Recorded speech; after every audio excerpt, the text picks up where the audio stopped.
It happened sometimes when Edna went to see Mademoiselle Reisz that the little musician was absent, giving a lesson or making some small necessary household purchase.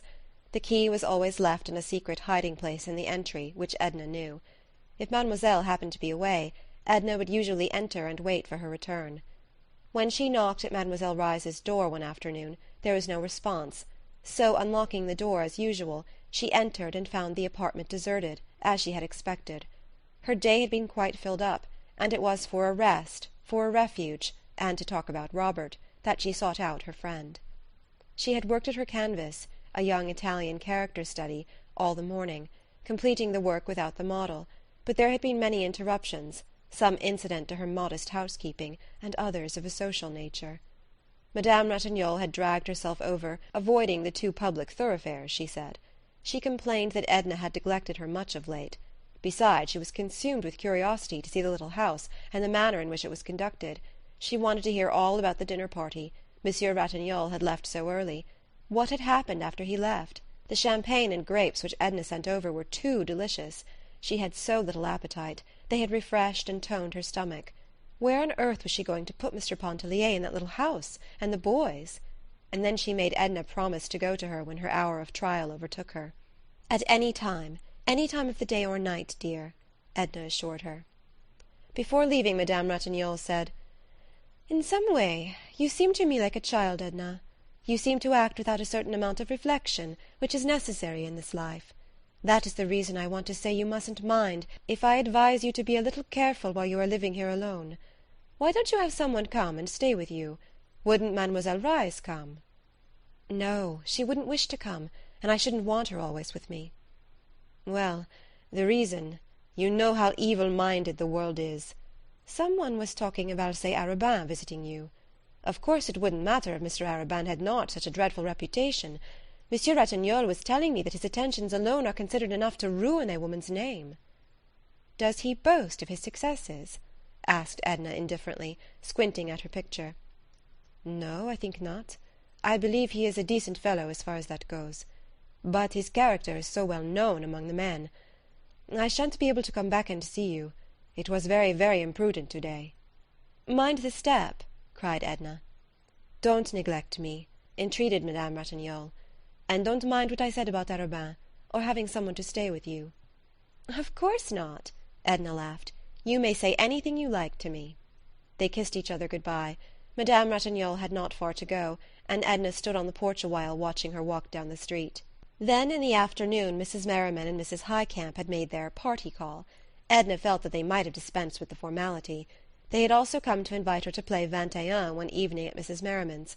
She was asked to go early, to dinner, and Mr. Merriman or Mr. Arobin would take her home. Edna accepted in a half-hearted way. She sometimes felt very tired of Mrs. Highcamp and Mrs. Merriman. Late in the afternoon she sought refuge with Mademoiselle Reisz, and stayed there alone, waiting for her, feeling a kind of repose invade her with the very atmosphere of the shabby, unpretentious little room. Edna sat at the window, which looked out over the housetops and across the river. The window frame was filled with pots of flowers, and she sat and picked the dry leaves from a rose geranium. The day was warm, and the breeze which blew from the river was very pleasant. She removed her hat and laid it on the piano. She went on picking the leaves and digging around the plants with her hat-pins. Once she thought she heard Mademoiselle Reisz approaching, but it was a young black girl, who came in bringing a small bundle of laundry, which she deposited in the adjoining room, and went away. Edna seated herself at the piano, and softly picked out with one hand the bars of a piece of music which lay open before her. A half-hour went by. There was the occasional sound of people going and coming in the lower hall. She was growing interested in her occupation of picking out the aria, when there was a second rap at the door.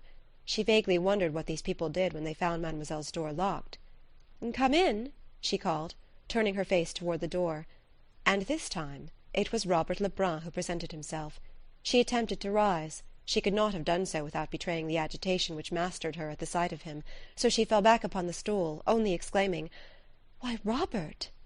He came and clasped her hand, seemingly without knowing what he was saying or doing. "Mrs. Pontellier, how do you happen... Oh, how well you look! Is Mademoiselle Reisz not here? I never expected to see you." "When did you come back?" asked Edna in an unsteady voice, wiping her face with her handkerchief. She seemed ill at ease on the piano-stool, and he begged her to take the chair by the window. She did so mechanically while he seated himself on the stool. "I returned day before yesterday," he answered, while he leaned his arm on the keys, bringing forth a crash of discordant sound. "Day before yesterday," she repeated aloud, and went on thinking to herself, "Day before yesterday," in a sort of uncomprehending way. She had pictured him seeking her at the very first hour, and he had lived under the same sky since day before yesterday, while only by accident had he stumbled upon her. Mademoiselle must have lied when she said, "Poor fool, he loves you." "Day before yesterday," she repeated, breaking off a spray of Mademoiselle's geranium. "Then if you had not met me here today you wouldn't... that is, didn't you mean to come and see me?" "Of course I should have gone to see you. There have been so many things." He turned the leaves of Mademoiselle's music nervously. "I started in at once yesterday with the old firm. After all, there is as much chance for me here as there was there. That is, I might find it profitable some day. The Mexicans were not very congenial." So he had come back because the Mexicans were not congenial, because business was as profitable here as there, because of any reason, and not because he cared to be near her. She remembered the day she sat on the floor, turning the pages of his letter, seeking the reason which was left untold. She had not noticed how he looked, only feeling his presence, but she turned deliberately and observed him. After all, he had been absent but a few months, and was not changed. His hair, the colour of hers, waved back from his temples in the same way as before. His skin was not more burned than it had been at Grand Isle. She found in his eyes, when he looked at her for one silent moment, the same tender caress, with an added warmth and entreaty which had not been there before, the same glance which had penetrated to the sleeping places of her soul and awakened them. 100 times Edna had pictured Robert's return, and imagined their first meeting. It was usually at her home, whither he had sought her out at once. She always fancied him expressing or betraying in some way his love for her. And here the reality was that they sat 10 feet apart, she at the window, crushing geranium leaves in her hand and smelling them, he twirling around on the piano stool, saying, "I was very much surprised to hear of Mr. Pontellier's absence. It's a wonder Mademoiselle Reisz did not tell me. And you're moving. Mother told me yesterday. I should think you would have gone to New York with him, or to Iberville with the children, rather than be bothered here with housekeeping. And you are going abroad, too, I hear. We shan't have you at Grand Isle next summer. It won't seem... Do you see much of Mademoiselle Reisz? She often spoke of you in the few letters she wrote." "Do you remember that you promised to write to me when you went away?" A flush overspread his whole face.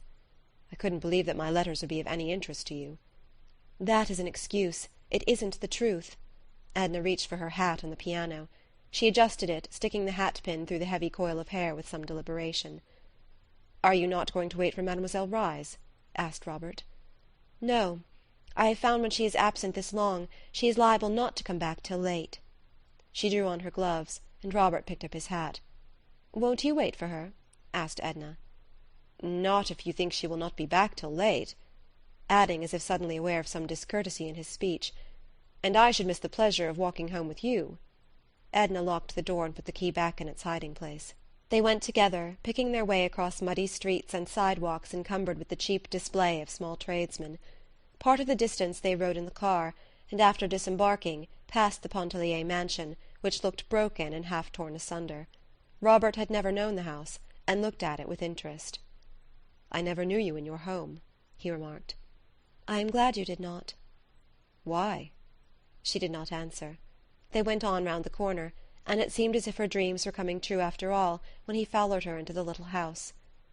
"You must stay and dine with me, Robert. You see I am all alone, and it is so long since I have seen you. There is so much that I want to ask you." She took off her hat and gloves.